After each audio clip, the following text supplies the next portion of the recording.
The kind of companies we serve, when they're healthier and stronger and they can carry out their vision and serve their communities and clients, that really is one more pillar of a strong democracy that starts to take shape.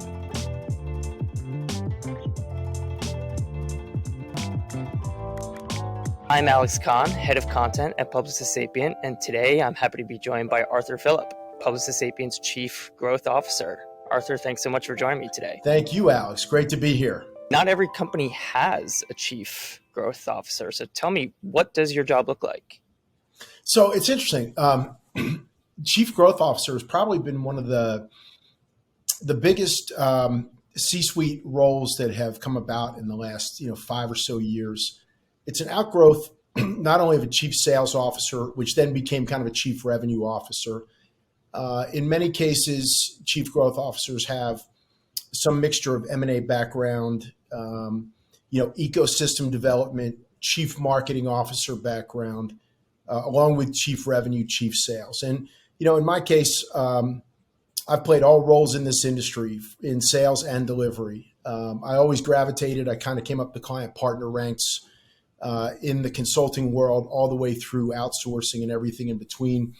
I've been fortunate. I've ran very large P&Ls, both in services companies and in software companies where I ran the services divisions, including Microsoft. So, I think there's a combination of skills and, my mission is very clear here, right? We are this legendary now $2 billion company that was born really at the outset of the commercialization of the internet.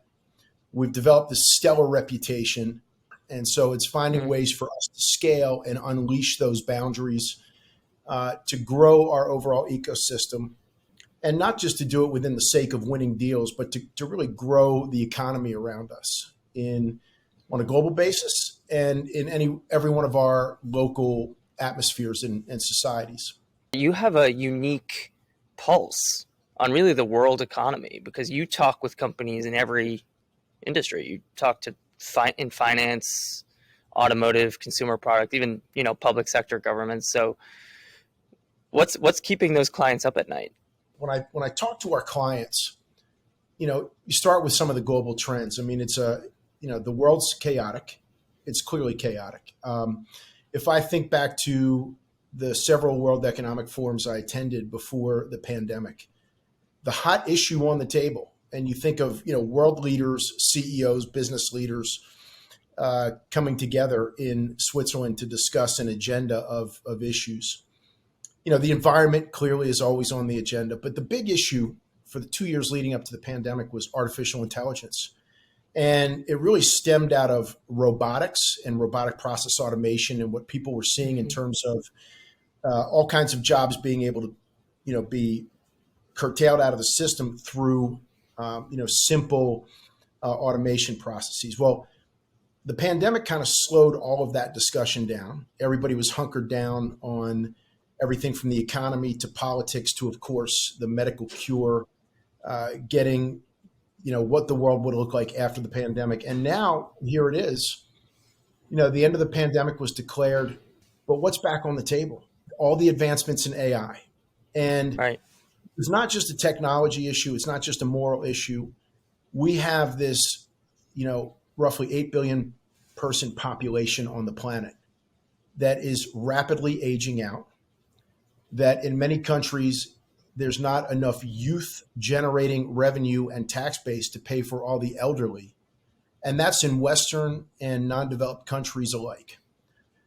So this is a global challenge, right? Where is the real work activity going to come from, the tax basis to sustain governments in light of the fact that we're going to have to rethink jobs for the percentage of the 8 billion people that are able to work now that you have AI on the table.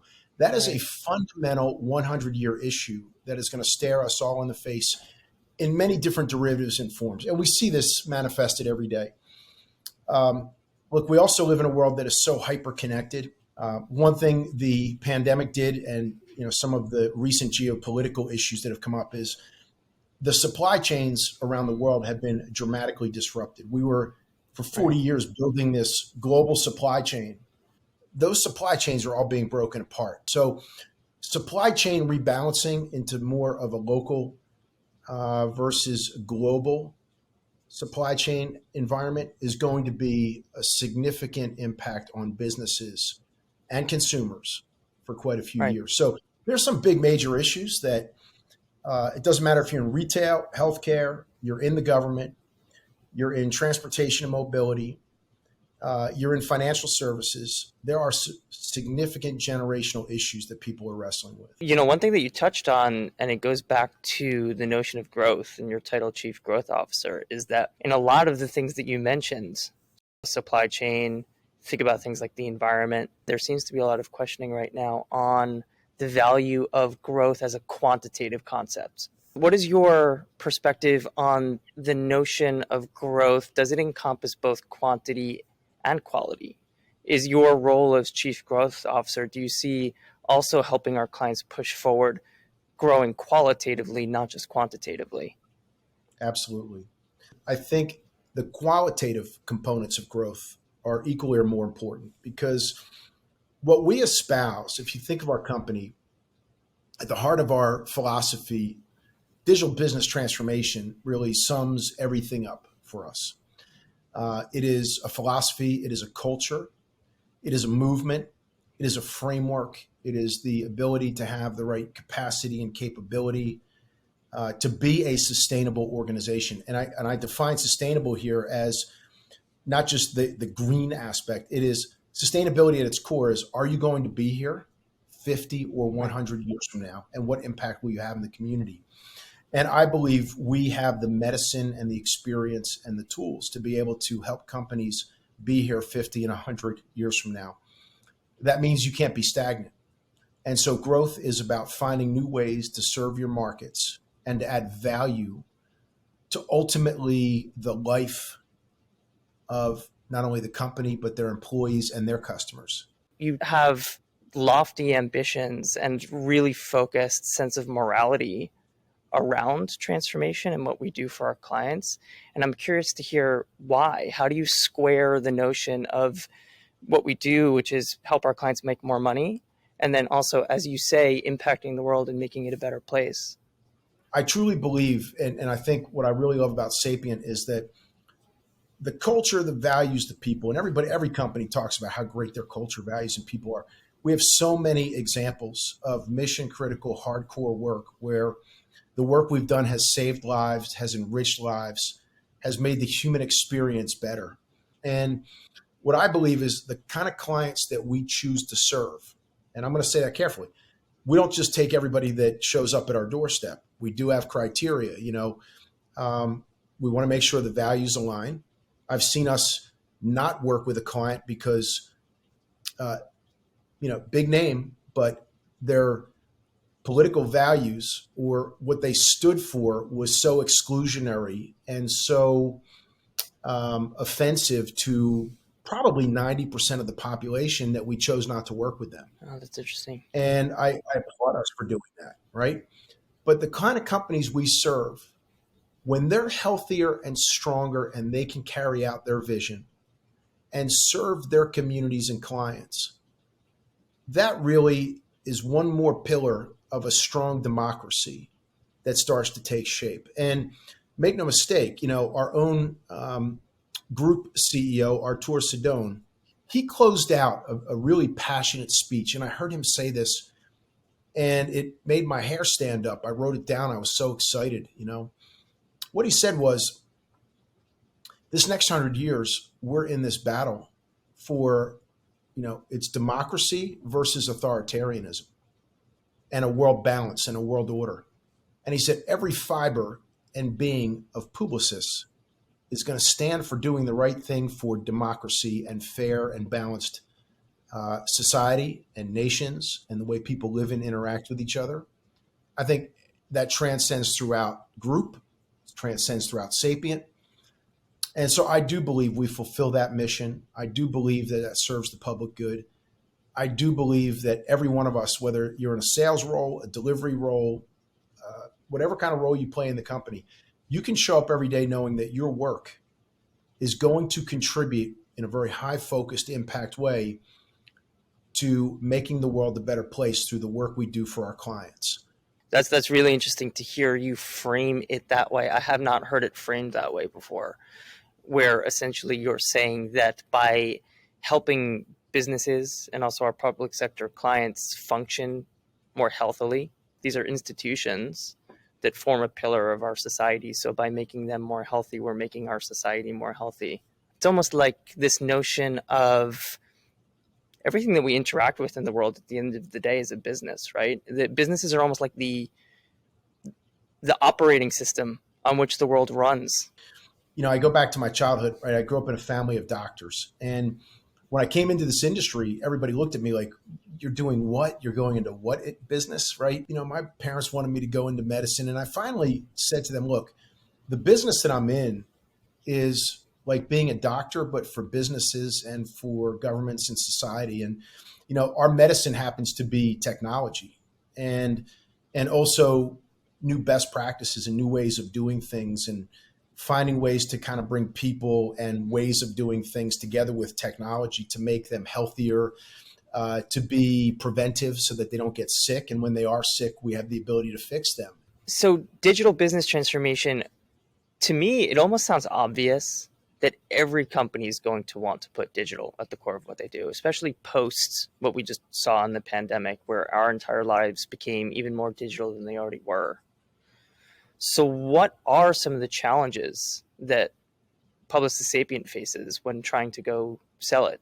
So from the client side, when people start out with the notion of let's go digital, and you can start with a board of directors, right? Board of directors turns around and asks the CEO and the C-suite, so what are we doing to stay up, you know, in pace with all of the competitors? Are you going to build that new app? Are you going to add this technology to the retail store? Are you going to put some new chips in the product and some sensors, you know, whatever it might be across any industry? So what happens? The CEO and C-suite turn around. They all look at the, you know, chief information, chief technology, chief digital officer and say, it could be one or three people. And they say, hey, run off and come up with a project and give us a solution, get it built, you know, talk to our tech partners and come back with something whiz bang that, you know, we can turn around and convince our board of directors that we're all on the right path, right? And we'll run a nice marketing campaign around this new technology or app we've launched. That's a large portion of many of our clients in many industries. And quite frankly, a lot of our competitors, that's what they're good at. They're good at still tackling, hey, let's go after that project. Let's go build this, you know, point in time, unique, small thing that's going to give them the answer they're looking for the moment. DBT is a bit more strategic, and it's stepping back and saying, look, you might want to build this today, but 6 months, you're also going to need some other things. And you're going to need some other things because of the ripple effect. And by the way, you can't stay static with the kind of organization you have today that's just reliant on an independent, you know, CIO organization. You really have to make your entire company think digitally.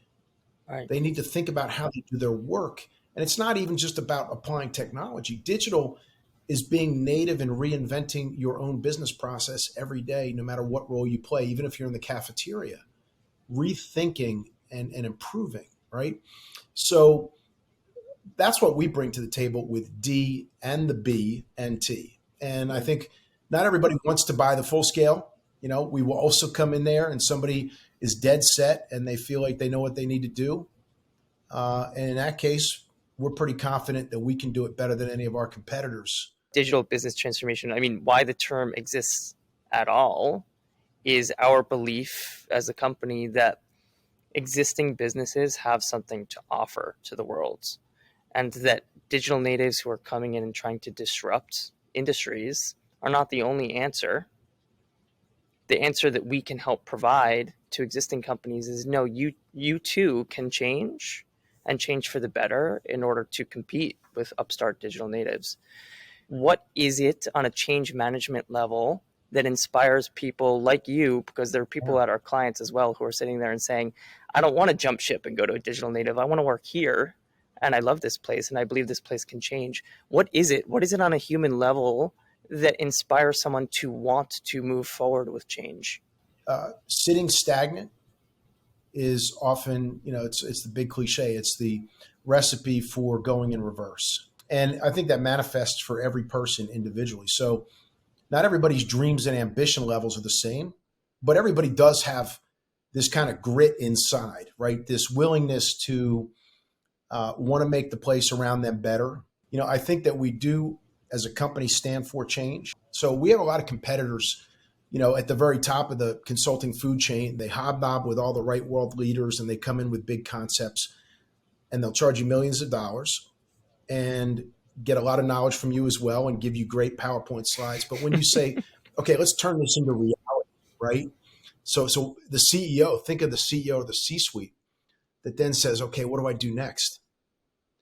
The answer is, well, pick an array of different, tech companies along all these different, software companies and other service companies that might be able to come in and cobble our vision together for you. But our differentiation is this: we're not going to just sit there and maintain and serve it and figure out a way to do it cheaply for you. We're going to help you evolve it and continuously take that platform or product to an entirely new level that continuously adjusts for the demands of the marketplace. I think the real cool thing is we never stand still. We have top-notch management consulting capability to really understand and break down the world, not just from a high level, but down into real granular micro channels of what needs to be done, atomic level. This is how to change your business. And we have that industry expertise. But then we have the ability to bring in our capabilities themselves with highly trained professionals that walk the line between business and technology, the technologies that may come and go. But our goal is to see them continuously grow their business and evolve their business. Change seems almost like a muscle that needs to be exercised over time. The ability to transform is not just dependent on the tools that we have in front of us, but also what we have inside of us. That's what it sounds like you're saying. How do you deal with that when trying to sell to someone who maybe is trying to talk to another stakeholder, or someone involved in the process is not necessarily comfortable with that notion of change? What can we even do to help someone feel more comfortable with that? There's no such thing as one buyer anymore. Every company has, multiple buyers, multiple influencers, multiple opinion makers. Everybody is getting their information and their sources more from social media than from their vendors or their partners, right? They're getting influenced in all kinds of ways. Family dinners, they're hearing these conversations. So, I think today it's less about people that want to change. I think those people kind of get pressured in so many different directions because the world's changing so fast that,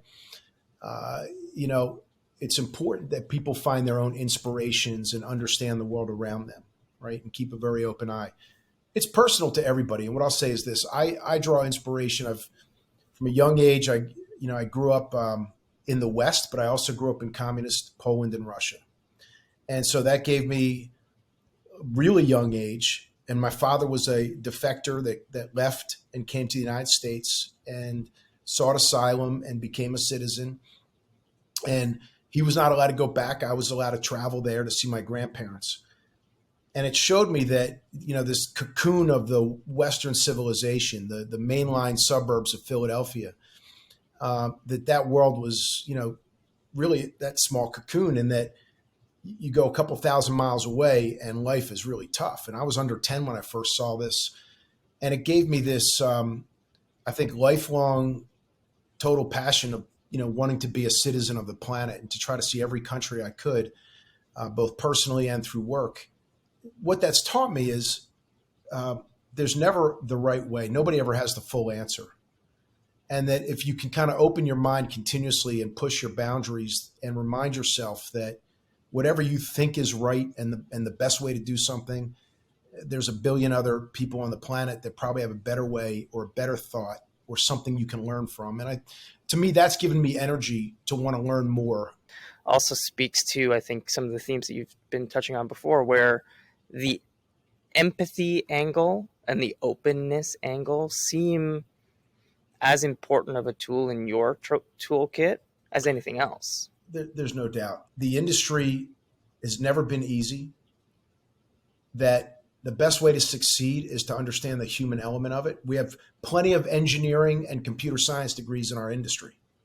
We're surrounded by this incredible IQ everywhere you turn. And I'll just tell you, for me, I went to Boston University. I had a business degree.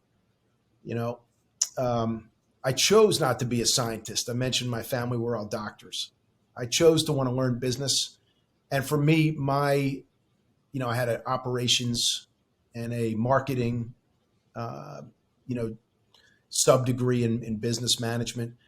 But for me, it was really the human story. It was the empathy. It was the EQ. And what I learned was my value was knowing enough about what all the engineers and the computer scientists were doing and trying to find a translative layer to go talk to clients about how that actually made them better. And that led me, I quickly, it became self-evident to me, and also some great mentors said to me, hey, don't pursue that project management or that tech route that you seem to be better with working with clients, explaining the solution. And that was great advice, And I think there's a tremendous amount of room. And one of the big growth areas in our industry will be for EQ-oriented people to help bring the great inventions in the laboratory and in the innovation houses to the forefront of changing business. It reminds me, in the impact film that we made, Never Done, about our work with DreamKey, what I saw was that the tech solutions that we implement sometimes are not rocket science. And that's actually a good thing. Because what I saw is that people need something. Companies want to deliver that something. Everyone's sort of aligned on the big picture goals, but what it comes down to is the small, the unstoppable force will miss the immovable object by like 1 inch. And what it really takes is someone with that EQ to just close that 1 inch gap. And that sounds small, and that might be taken as almost self-deprecating. But to me, that was actually one of the most beautiful things about it, is that closing that 1 inch gap is harder than the previous 100 miles that were run in terms of everything that led up to that moment. A couple things strike me. One is the technology part of that is actually the simpler piece. But having the vision to be able to solve a problem for society, for people who are in really significant need, who probably don't have access to some of that information or that solution, getting a government to actually respond and work and clear the way to go do something like that. Like, our ability to do all of that is really incredible. A lot of times we talk about the beauty and the gorgeousness of what we've built. How did we engineer it, and what, layers of technology went in, and who were the great minds behind it. And that's very important, right? But as we talk to the rest of the world, we have to assume that a lot of people don't understand and speak our lingo. And there's a much bigger world around us. So for us to have impact, we have to be able to put things on just very common denominator societal terms. That to me is exciting because, again, we all have these silos that we're part of, but then that silo starts to evaporate and you realize you're part of a much bigger ecosystem in Sapient. What makes you hopeful about the future? Oh my gosh, so many things. Look, the next generation coming up. I was privileged. I have 2 sons, 2 boys, 23 and 26. The energy and enthusiasm, it's not just them, their friends, the young people in our business. It's such a couple things. It's such a reminder of the idealism that we all had at the beginning of our careers, right? And, you start to, as you get experience, you blend that with reality and, the different cycles you'll go through and things that you'll see in life and in your career. But they do bring this energy and this optimism and idealism that keeps us fresh. And there's also a responsibility we have as a company, which is to, we have a very noble profession and a noble company. And I think we all have a collective job to reach out to the universities, to the junior colleges, to the high school level. To me, that's a great privilege we all have, right? Is to be able to steer that generation and to build a legacy that we can all be proud of, through our work. And that's really important to me. That keeps me motivated. It's been great talking with you, Arthur. I've learned a lot and really appreciate your time. Alex, thank you for having me on today.